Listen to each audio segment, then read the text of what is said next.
welcome back to my film and TV channel. Hope you're all staying safe and well. We've got a historical epic for you today. A small budget, only between 130 and $200 million this one cost, so only a bit of loose change for the film company. And we're talking Ridley Scott as well, eh? So must be talking an epic, wasn't we? Well, that was the aim anyway, to get an epic out of this. Did it quite succeed? Well, we'll talk about it. We'll have a look at Napoleon today. Please, if you are new to the channel, push that subscribe button, push the bell notifications, everything film and TV. Reviews like this, information, vlogs, it might even be a quiz at Christmas time as well, so please jump on board, spread the word. And if you want to leave us a comment on this film or anything to do with film and TV, please do so. I will respond. If it needs a response, if it just needs a thumbs up, like I hope we can give this vlog a little like, a little thumbs up, then I will do that accordingly, so be much appreciated.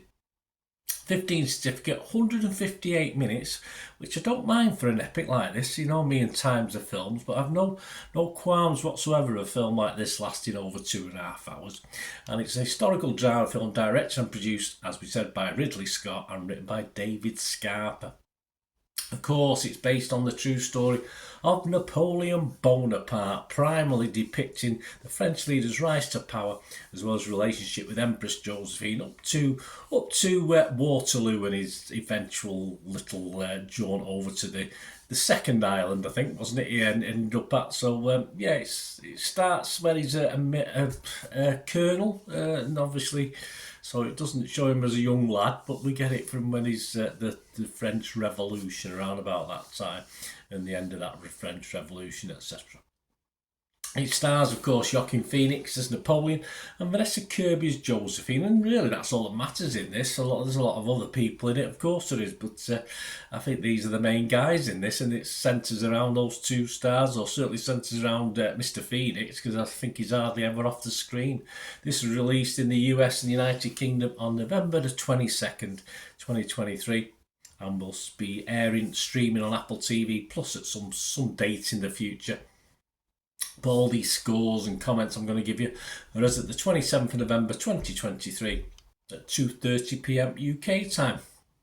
Rotten Tomatoes, well, they quite like it. 61% positivity, 222 critics, 6.2 out of 10 average, and that's 135 fresh and 87 rotten. The consensus said Ridley Scott is intent on proving the Emperor has no clothes in Napoleon, a slyly funny epic with bravura set funny. I must have missed the humour. With bravura set pieces whose divided runtime keeps it from outright conquering. Yeah, well, I sort of likes it, don't it? A bit middle of the road, that one. Metacritic, the other site we look at, 56 critics, 64 out of 100, 30 were positive, 24 were mixed though, and 2 negative. And my two film magazines, Total Film and Empire, Jordan Farley for Total Film said he'll give it 80 out of 100, he likes it. Epic in scope, intimate in execution, Napoleon's a thrilling, surprisingly funny account. I must have missed the funny bit. The infamous French Emperor's rise and fall, and Catherine Bray of Empire. Yeah, all right, it did make me smile a couple of times. All right, I'm thinking back now, but in 2.5 hours, it wasn't a situation, wasn't a comedy, that's for sure. Catherine Bray for Empire magazine, she liked it as well. She gave it 18. She said Scott's take on Napoleon is distinctively deadpan. Funny, there we go. All right, I'm wrong, guys. Everyone else thinks it's funny, or perhaps I was being too serious. Idiosyncratic close-up of a man rather than a broader, all-encompassing account. So what did we want in 2.5 hours? You couldn't, you needed more, didn't it?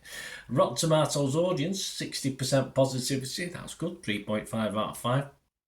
Internet Movie Database, Joe Public, yes, 27,000 scores and reviews. A lot of people watching this. 6.7 out of 10. That's all right, innit? I wouldn't have minded an 8 or 9 out of 10, but hey, that sounds all right. So my thoughts on this, guys. I mean, there's plenty of license. Please don't be using this as a thesis on Napoleon. If you've got an examination coming up on Napoleon or the the French wars, etc. Lots of license taken in this, of course there is. I did look forward to it, but I really, really look forward to it, and I really, really wanted to love it, and I only ended up sort of liking it in bits and pieces. That was a problem. I do like Joaquin Phoenix. I think look at the Joker film, a classic film, a brilliant film, but it just doesn't feel right in this for me. And he's getting a lot of credit off a lot of people, so I'm probably a little bit in the minority. But it just doesn't seem a Napoleon. As soon as it dominates the screen most of the time, it sort of, for me, watered down the whole impression, the whole vibe of the film, which made it a little bit watered down than what I would have liked. I mean, I even had flashbacks while I was watching Joachim of John Wayne as Attila the Hun, that sort of thing, where you got these American actors doing these historical characters, if you like, and I just got that. Vibe. I don't know if you would agree with me. Let me know if you thought a similar thing. I mean, John Wayne as Attila the Hun is a classic, of course, and Phoenix's voice, and all right, they're not playing it. They're not playing it as a French guy. It'd been subtitles, wouldn't it, if it was? But it just didn't say, or he didn't say Napoleon Bonaparte to me. He just didn't look like it. The battle scenes were fine, they were okay, but you just get the feel that this epic needed perhaps a mini-series, a bit more depth to it to fully explore old Boney and his love, of course, love of his life. And I really wanted to just go back and dig up a video of Waterloo to watch. Now, Rod Steiger there was someone who was Napoleon for me, way, way, way more than Joaquin Phoenix. And at a runtime, of course, this is a runtime, that old Waterloo film was a runtime less than this. All right, we didn't get much of Josephine in it, but there certainly wasn't just Waterloo. There was other things in it as well, the build-up and different things with Napoleon, of course there was, but in less time it seemed to tell a more fulfilling story. As I said, a bit more Josephine. I enjoyed that. That's probably where the comedy came in, if you like. But even that again seemed a little bit undercooked for me. And it's just that whole film ended up with that sort of feeling.